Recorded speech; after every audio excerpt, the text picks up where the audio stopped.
Malaysia நம்ம கூட மோதும்போது என்ன சொன்னுச்சு? மோதுனதுக்கு அப்புறம் தான் புத்தி வந்துச்சு.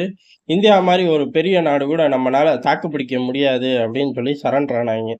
நம்ம எது தூக்கி போட்டு மிதிச்சோமா அப்படின்னு கேட்டா, அதெல்லாம் ஒண்ணும் செய்யல. சிம்பிளா பாம் ஆயில் இறக்குமதிக்கு தடை விதிச்சுட்டு கிளம்பி போயிட்டோம்.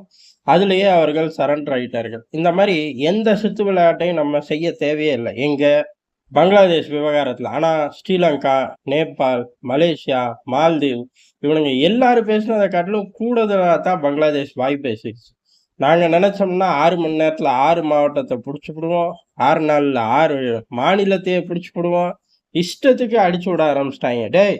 என்ன படத்துக்கு ஸ்கிரிப்ட் எதுவும் எழுதுறியா? அத அப்படியே படிச்சு காட்டுறியா எங்ககிட்ட?" அப்படிங்கிற மாரி ஆயிப்போச்சு. ஆனா தைரியமா பேசுறாய்ங்க. என்ன பண்றது? கேட்டு தொலைற மாரி ஆயிப்போச்சு. ஆனா, இப்ப அதே யூனுஸ் என்ன சொல்றாரு அப்புட்ன்னா, "இந்தியா கூட நம்மளாலலாம் தாக்கு பிடிக்க முடியாது" அப்டின்னு இருக்காரு. "இந்தியா கூட உன்னைய யார் தாக்கு பிடிக்க சொன்னா? எதுக்கு சண்ட போட்ட?" அப்டிங்கிற மாரி தான் இருந்துச்சு. இருந்தாலும் யூனுஸோட பேச்சு, போக்கு எல்லாமே மாறி போச்சு. இதுவரையும் ஷேக் ஹசீனாவ குடுங்க அப்டின்ட்டு இருந்தாரு. ஷேக் ஹசீனாவ ஒப்படைக்காட்டி ராஜதந்திர உறவு மோசமா போயிரும் அப்டின்னாரு. முதல்ல உங்ககிட்ட அவ்வளோலாம் இல்லையேடா அப்டின்னு பேசுன மாரி இருந்துச்சு. இப்ப நெலம அப்டியே மாறி போச்சு. இவ்வளவு தூரம் யூனுஸ் சரண்டர் ஆகுறதுக்கு ஒரு காரணம் தான். யுஎஸ்ல இருந்து வரக்கூடிய எந்த ஃபண்டும் வரல. பரவால்ல இப்ப என்ன இன்டைரக்ட் ஃபண்ட் எனக்கு வருதுல்ல அப்படின்னு காலர தூக்க முடியாது. ஏன்னா என்ஜிஓக்களோட கழுத்த பூரா நெரிச்சு போட்டுட்டாரு டொனால்ட் ட்ரம்ப். அப்ப ஃபண்டு அப்படின்னு பேப்பர்ல எழுதி மடிச்சு வச்சுக்க வேண்டியது தான். ஆனா உள்ளூர் தலைவலி அப்படிங்கிறது கூடி போச்சு. மாணவர் அமைப்பு அப்படிங்கிறது ஏறக்குறைய ஒரு குண்டர்கள் அமைப்பு மாரி மாறி போயிருச்சு. அது யூனுஸையே கழுத்த நெரிச்சு கொல்ல தயாராயிருச்சு ஒரு பக்கம். இன்னொரு பக்கம் பங்களாதேஷோட ராணுவம் அப்படிங்கிறது பொறுமை இழந்துட்டாய்ங்க. ஏன் அப்புட்ன்னா, ராணுவத்தோட மதிப்பு கீழ போய்க்கிட்டே இருக்கு. ராணுவத்துக்கு இப்போதைக்கு நாட்டையும் கைப்பற்ற முடியல.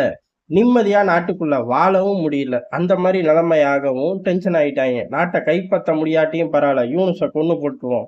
வேற பயப்புல உட்கார்ந்து ஆளட்டும். என்னதான் நடக்குது பார்ப்போம் அப்படின்னு ஒரு தியரி யோசிக்கிறார்கள். இன்னொரு தியரி கிளச்சு ராணுவ ஆட்சி தான் கொண்டு வருவோமே! இப்ப என்ன கெட்டு போச்சு? நமக்கு பேக்கப்புக்கு ஏதோ ஒரு நாட்டோட டை அப் வச்சு ராணுவ ஆட்சிய கொண்டு வருவோம். இன்கேஸ் தப்பிச்சு முடியல, ஓடுனா கூட அந்த நாடு நம்மள காப்பாத்தும் அப்படின்னு நெனைக்கிறாய்ங்க. ஆனா, அந்த ராணுவத்துக்கு அடுத்த பிரச்சனை என்ன அப்டின்னா, இந்தியா, சீனா, அமெரிக்கா இந்த 3 பேர்ட்ட தான் சுத்தி சுத்தி போணும். சீனா கிளி கிளின்னு கிழிச்சு புடுவாய்ங்க. அது இவனுங்களுக்கே நல்லா தெரியும். அடுத்ததாக இந்தியா, செம்ம கடுப்புல உட்கார்ந்திருக்கும். அது போக ராணுவத்து கையில ஒரு நாட்ட குடுக்குற டீல்லாம் இந்தியா போடவே போடாது. அமெரிக்காவ பொறுத்தவரையும் 2க்குமே பாசிபிள் இருக்கு. நாட்ட ராணுவத்து கையில குடுத்தும் அழகு பார்ப்பாய்ங்க. ராணுவத்த அம்போன்னு நடு ரோட்ல விட்டும் அழகு பார்ப்பாய்ங்க. ஆனா டொனால்ட் ட்ரம்ப்ப பொறுத்தவரை பங்களாதேஷ் என் ரேடார்லயே இல்ல. ஓடி போயிரு அப்டின்ட்டாரு. அதனால அதுக்கும் வாய்ப்பில்ல. இப்படி ராணுவமும் தனியா ஸ்கெட்ச் போட்டு சுத்திக்கிட்டு இருக்கு. இப்படி ராணுவம் ஸ்கெட்ச் போட்டு சுத்துது. மாணவர்கள் அமைப்பு ஸ்கெட்ச் போட்டு சுத்துறார்கள். அடுத்ததாக இருக்கிறது யாரு? யூனுஸ் கொல்ல பயலுகள ஷேக் ஹசீனா காலத்துல தடை செய்யப்பட்டு சிறைச்சாலையில அடைக்கப்பட்ட கொல்ல பயலுகள வெளியில விட்டாரு. அவன் பூரா இவனுங்க இப்படியே கிடக்கட்டும். நம்ம பாகிஸ்தானுக்கு ஆதரவா சில நிலப்பரப்புகள கொண்டு போய் அங்க சேர்த்துருவோம். சேர்த்து அப்படியே சுவிட்சர்லாண்டா மாத்திருவோம்ன்னு கனவு காண்றாங்களோ என்னமோ! ஆனா சேர்க்கறது, இல்ல தனியா நம்மளே ஆண்டுக்கிறது, இல்ல ஆப்கானிஸ்தான விட கொடிய ஷரியா சட்டங்கள போட்டு, நம்மளும் ராஜா மாரி சுத்துவோம் அப்படின்னு பல கற்பனைகளோட இன்னொரு கூட்டம் யூனுஸ சுத்திக்கிட்டு இருக்கு. இந்த கூட்டங்கள்ல மிதிபட்டு என்னைக்கு சாகப் போறோம்னு தெரியலங்கிற பயம் யூனுஸுக்கு வரும்போது, ஆட்டோமேட்டிக்கா அமெரிக்கா ஃபண்ட நிறுத்திருச்சு. India fund நிறுத்துது. அப்ப அங்க உள்ள மக்களுக்கு என்னதான் நிலைமை? மக்கள் பெரிய அளவுல போராட்டத்தையே 24 மணி நேரம் வேலையாவே நினைக்க ஆரம்பிச்சுட்டாய்ங்க. அதனால நேரா யூனுஸ வந்து கழுத்த நெரிச்சு மிதிச்சு கொன்னு போடுவாய்ங்கங்கிற பயத்துல யூனுஸ் இப்படி உளர ஆரம்பிக்கிறார் அப்படிங்கிறது தான் எதார்த்தமான உண்மை. சூழ்நிலைகள் எல்லாம் அவருக்கு அகைன்ஸ்டா நாள்ல இருந்து மாறுச்சு.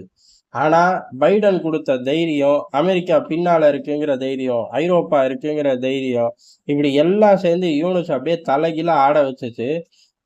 அதாவது அந்த நாட்டுக்குள்ள செல்வாக்கா இருந்த ஏதோ ஒரு குட்டி செல்வாக்கா இருந்து அப்படியே நாட்டையே மக்கள் தேர்ந்தெடுக்கப்பட்ட ஆளக்கூடிய ஜெலன்ஸ்கியோட நிலைமை இன்னைக்கு பரிதாப நிலைமையா போயிருச்சு. இவரெல்லாம் இதுக்காகவே டிசைன் பண்ணப்பட்டு அவார்ட குடுத்து பவுடர் போட்டு கொண்டு வந்து இறக்கி விட்ட நபர். அப்படி எல்லாம் செஞ்ச நபர்கள் பூரா இன்னைக்கு அரசியல் எதிர்காலமே இல்லாம அமெரிக்கால சுத்திக்கிட்டு இருக்காய்ங்க. அப்ப இவர எப்படி காப்பாத்துவாய்ங்க? வாய்ப்பே இல்ல. இத பூரா மனுஷன் ஃபர்ஸ்ட்டே யோசிச்சு வச்சிருக்கணும். பைடனுக்கு அமெரிக்கால ஒண்ணும் ராணி ராஜாக்கு பட்டா போட்டு கொடுத்த மாதிரி அங்க ஒன்றும் சிஸ்டம் இல்லையே, என்னைக்கு இருந்தாலும் நம்மளை கை விட்டுருவாங்களே அப்படின்னு இல்லாம ஓவர் சவுடால்தனம் ஆட்டம். அதுக்கு பதிலடியா தான் இந்த 3 சம்பவங்களும் ஒரு சேர யூனுஸ போட்டு நெருக்குது. எந்த நேரத்திலயும் யூனுஸுக்கு அவர்கள் டிக்கெட் கிழிச்சு குடுத்துருவார்கள். இல்ல அடிச்ச வாய்க்கு இந்தியா டிக்கெட் கிழிச்சு குடுத்துருங்கிற பயத்துல இந்தியா கிட்ட சரண்டர் ஆயிட்டார் அப்படிங்கிறது தான் எதார்த்தமான உண்மை. நன்றி, வணக்கம்.